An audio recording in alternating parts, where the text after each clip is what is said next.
Students welcome to my channel mensuration 4 continue. Students, हर video के links आपको, कोई भी वीडियो है चाहे वो किसी भी सब्जेक्ट का है, सभी के लिंक्स डिस्क्रिप्शन बॉक्स में नीचे क्लियर दिए गए हैं। आप वहां जाकर देख सकते हैं। वीडियो में आगे देखिए। अगला क्वेश्चन है स्टूडेंट्स, एक कार के पहिए का व्यास 1.4 मीटर है। यदि कार की चाल 66 किलोमीटर प्रति घंटा हो तो 1 मिनट में पहिया कितने चक्कर लगाएगा। फिर सुन लीजिए स्टूडेंट्स, एक कार के पहिए का व्यास 1.4 मीटर है। यदि कार की चाल 66 किलोमीटर प्रति घंटा हो तो 1 मिनट में पहिया कितने चक्कर लगाएगा। तो देखिए स्टूडेंट्स, सबसे पहले पहिए की परिधि, तो देखिए पहिए की परिधि हमें निकालनी है। तो पहिए की परिधि परिधि देखिए, तो परिधि निकालने के लिए हमें चाहिए त्रिज्या। और देखिए त्रिज्या अगर हम निकालते हैं तो ये कितनी बनती है, यानी 1.4 बटा देखिए 2 हम कर सकते हैं।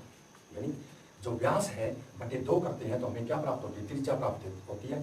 तो देखिए अगर हम पहिए की परिधि निकालते हैं कि एक बार में पहिया कितना घूमता है, तो पहिए की परिधि का सूत्र है, परिधि का सूत्र 2πr, यानी हम कह सकते हैं यानी बराबर है 2πr, यानी 2 पाई कितनी है 22/7 और आर कितनी है, ये देखिए 1.4 14/2। डायरेक्ट हम ये कर सकते हैं। तो यहाँ इसका 10 हम उतार सकते हैं, ये देखिए। तो यहाँ देखिए 2 से 2 कट जाएगा, देखिए, और 7 दूनी 14, ये देखिए, और 5 दूनी 44, यानी 44 यानी 4.4, यानी एक के बाद पॉइंट लग जाएगा।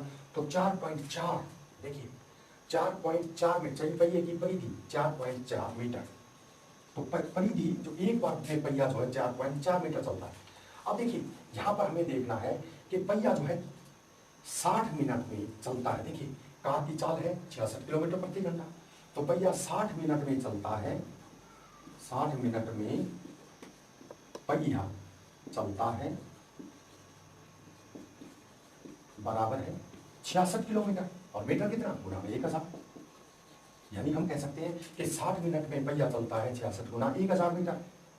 देखिए तो 1 मिनट में चलेगा बटे 60, देखिए 1 मिनट में चलेगा बटे 60। इसको यहाँ पर अगर हम इसको काटते हैं तो देखिए 1100, इसका मतलब 1 मिनट में पहिया जो है वो 1100 मीटर, 1 मिनट में 1100 मीटर चलता है। तो यह 1100 मीटर जो है पहिया 1 मिनट में चलता है। अब हमें निकालना है कि 1 मिनट में वह कितने चक्कर लगाएगा। जब वह 1100 मीटर 1 मिनट में चलता है तो 1100 मीटर 1 मिनट में चलता है, तो 1 मिनट में पहिया कितने चक्कर लगाएगा। देखिए एक बार में चलता है 4.4, तो बाकी 4.4 से इसको हम एक बार घूमता है तो 4.4 मीटर चलता है। और देखिए 1 मिनट में चलता है 1100 मीटर, तो 1100 मीटर को हम 4.4 से अगर भाग करते हैं यहाँ पर तो क्या होता है, देखिए 10 नीचे और 10 ये ऊपर चला जाएगा, 10 ऊपर चला जाएगा। अगर हम इसको काटते हैं तो देखिए स्टूडेंट्स, यहाँ अगर हम इसको काटते हैं 2 और ये 22, देखिए, और ये 2 11 से काटते हैं 11 एकम 11, 100 चक्कर, देखिए 100 चक्कर। तो क्वेश्चन में क्या कहता है, क्वेश्चन में कहता है 1 मिनट में पहिया कितने चक्कर लगाएगा।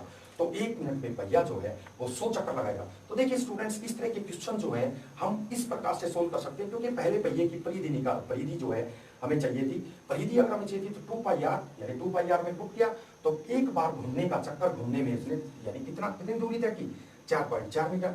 अब 60 मिनट में घूम, उसकी चाल कितनी है, कार की चाल 66 किलोमीटर प्रति घंटा, तो 60 मिनट में पहिया चलता है 66 किलोमीटर, यानी और 1000 गुना में करते हैं तो इतने मीटर आ जाएगा, क्योंकि मीटर में ही हमें उसकी चाल निकालनी है।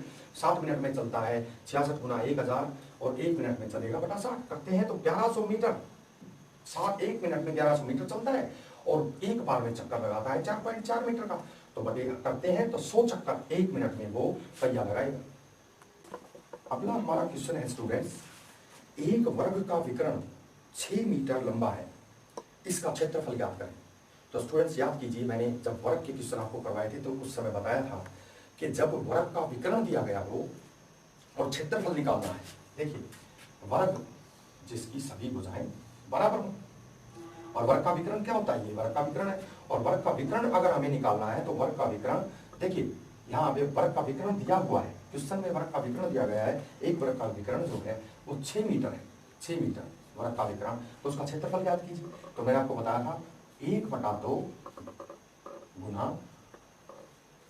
विकर्ण स्क्वायर, या हम कह सकते हैं गुना विकर्णों का गुणनफल, यानी 6 गुना विकर्णों का गुणनफल यानी 6 गुना 6। तो देखिए यहां पर 1/2 गुना विकर्ण स्क्वायर, इसमें हम पुट करते हैं तो 1/2 गुना 6 गुना 6 विकर्ण स्क्वायर यानी 36। तो देखिए काटते हैं तो क्या प्राप्त होता है 18। तो देखिए यहाँ पर कहता है 6 मीटर उसका विकर्ण है, तो उस वर्ग का क्षेत्रफल जो है वो 18 वर्ग मीटर होगा। तो इस तरह क्वेश्चन हम निकाल सकते हैं। इसी में अगला क्वेश्चन हमारा देखिए स्टूडेंट्स, कहता है एक भूखंड की लंबाई और चौड़ाई का अनुपात, एक आयताकार भूखंड की लंबाई और चौड़ाई का अनुपात 7:3 है। देखिए आयताकार भूखंड है और उसकी लंबाई और चौड़ाई का अनुपात 7:3 है, तो हम इसको 7x और इसको 3x मान लेते हैं स्टूडेंट्स, 7x और 3x। कहता है एक आयताकार भूखंड की लंबाई और चौड़ाई का अनुपात 7:3 है, यदि लंबाई चौड़ाई से 24 मीटर अधिक हो। देखिए कहता लंबाई चौड़ाई से 24 मीटर अधिक हो, तो जाहिर सी बात है देखिए लंबाई 7x माइनस 3x, देखिए कहता 24 मीटर अधिक है। तो यहाँ पर देखिए दिखाई नहीं दे रहा कि 7x में से 7x और 3x में डिफरेंस 24 का आ गया, तो दोनों में कितना डिफरेंस हुआ 4x का। तो 4x का डिफरेंस कितना हुआ 24 मीटर का। तो x का डिफरेंस क्या हुआ, x बराबर है 4 नीचे आ गया, देखिए 4 से 24, तो x बराबर है 6 आ गया। देखिए अब कहता है यदि लंबाई चौड़ाई से 24 मीटर अधिक हो तो भूखंड का क्षेत्रफल ज्ञात करें। तो अब भूखंड का क्षेत्रफल तो तभी ज्ञात करेंगे जब हमें x मिल जाएगा। x मिल गया, ये देखिए 7×42, तो 42 मीटर तो क्या आ गया 42 मीटर क्या आ गया लंबाई, यानी लंबाई 42 मीटर आ गई। और देखिए 6 × 18 और 18 मीटर क्या आ गई 18 मीटर जो है चौड़ाई आ गई। देखिए अब कहता है आयताकार भूखंड का क्षेत्रफल ज्ञात करें, तो लंबाई गुणा चौड़ाई, लंबाई गुणा चौड़ाई क्या होता है क्षेत्रफल। तो देखिए लंबाई कितनी आई 42 और गुणा चौड़ाई कितनी आई, चौड़ाई आई 18, और इनकी अगर हम गुणा करते हैं 18 दूनी 36, 36 का 6 3, 18 चौक 72, 72 और 3 75, 756 वर्ग मीटर, 756 वर्ग मीटर उस आयताकार भूखंड का क्षेत्रफल जो है हमें यहाँ पर प्राप्त हुआ। स्टूडेंट्स अगला हमारा क्वेश्चन है, एक आयताकार खेत का परिमाप 400 मीटर है, यदि उसकी लंबाई और चौड़ाई में अनुपात 7:3 हो तो खेत का क्षेत्रफल ज्ञात करें। देखिए परिमाप जो है आयताकार खेत का परिमाप जो है 400 मीटर दिया हुआ है और लंबाई और चौड़ाई में अनुपात जो है 7:3 है। तो जाहिर सी बात है परिमाप अगर दिया हुआ है तो परिमाप के सूत्र में जाइए, यानी परिमाप होता है 2 × लंबाई जमा चौड़ाई। तो देखिए परिमाप 2 × लंबाई कितनी है 7:3 का अनुपात है, तो 7x और 3x यानी 7x जमा 3x और बराबर है परिमाप कितना दिया है 400 मीटर। इसको हल करेंगे 7 और 3 10 और 10 दूनी 20, 10 दूनी 20, तो 20x बराबर है 400।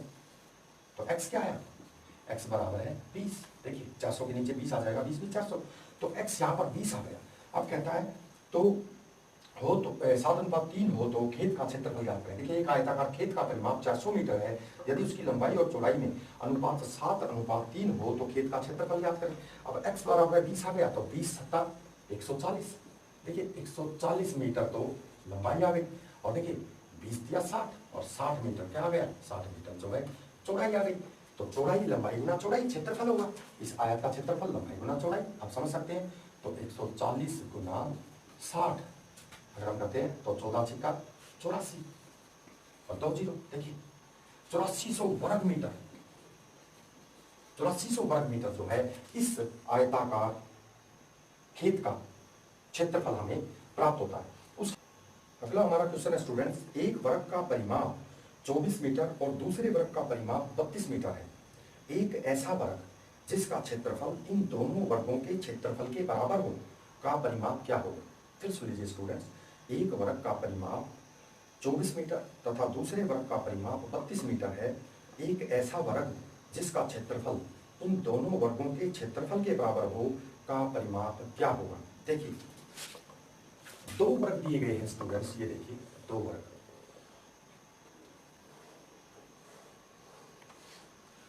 एक का परिमाप है 24 मीटर, ये देखिए 24 मीटर, और दूसरे का परिमाप है 32 मीटर। देखिए परिमाप क्या होता है स्टूडेंट्स, ये देखिए चारों भुजाओं का जोड़, ये देखिए चारों भुजाओं का जोड़ परिमाप होता है। यहाँ पर चारों भुजाओं का जोड़ अगर परिमाप होता है तो हम कह सकते हैं इसकी भुजा कितनी हुई, भुजा हुई 24 मीटर बटे 4, देखिए 4 6 24, तो भुजा कितनी आई, भुजा बराबर है 6। देखिए और यहाँ इसका परिमाप कितना है 32, तो 32 मीटर बटा 4, इसको हम काटते हैं तो भुजा कितनी आई, भुजा बराबर है 6। देखिए इसकी भुजा जो है वो 6 मीटर और इसकी भुजा इसकी भुजा 8 मीटर हमें प्राप्त हुई। अब देखिए ये आप समझ सकते हैं, कहता है कि एक ऐसा वर्ग जिसका क्षेत्रफल इन दोनों वर्गों के क्षेत्रफल के बराबर हो, तो इनका वर्गों का क्षेत्रफल निकालते हैं, तो भुजा गुना भुजा यानी भुजा स्क्वायर यानी 6 गुना 6 बराबर 36 वर्ग मीटर। इस वर्ग का क्षेत्रफल 36 वर्ग मीटर और इसका यानी भुजा गुना भुजा 8 गुना 8 बराबर है 64 वर्ग मीटर। अब देखिए इसको इन दोनों को हम जोड़ते हैं तो कितना बनता है 100 वर्ग मीटर। अब देखिए कहता है कि एक ऐसा वर्ग जिसका क्षेत्रफल इन दोनों वर्गों के क्षेत्रफल के बराबर हो, इन दोनों को मैंने जोड़ दिया और 100 वर्ग मीटर बना। 100 वर्ग मीटर यानी उस वर्ग का एक ऐसा वर्ग जिसका क्षेत्रफल इन दोनों वर्गों के क्षेत्रफल के बराबर हो, तो इसका मतलब उसका क्षेत्रफल क्या होगा, भुजा गुना भुजा। देखिए भुजा गुना भुजा। अब देखिए भुजा गुना भुजा, अगर वर्ग मीटर 100 है, अगर क्षेत्रफल 100 है, तो भुजा गुना भुजा कितनी होगी, √100। √100 का मतलब 10, तो जाहिर सी बात है 10 गुना 10, ये 10 उस वर्ग की जो इनके दोनों के क्षेत्रफल के बराबर होगा, 10 उस वर्ग की भुजा होगी। स्पष्ट बात है, 100 वर्ग मीटर उसका क्षेत्रफल है।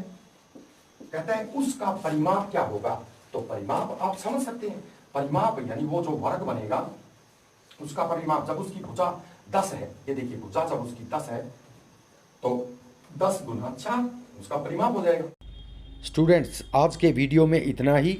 Don't forget to subscribe my channel, like share and do comments for the video. हमारे वीडियो लगातार सभी विषयों पर इसी तरह से जारी रहेंगे। आप डिस्क्रिप्शन बॉक्स में जाकर लिंक्स देख सकते हैं। धन्यवाद।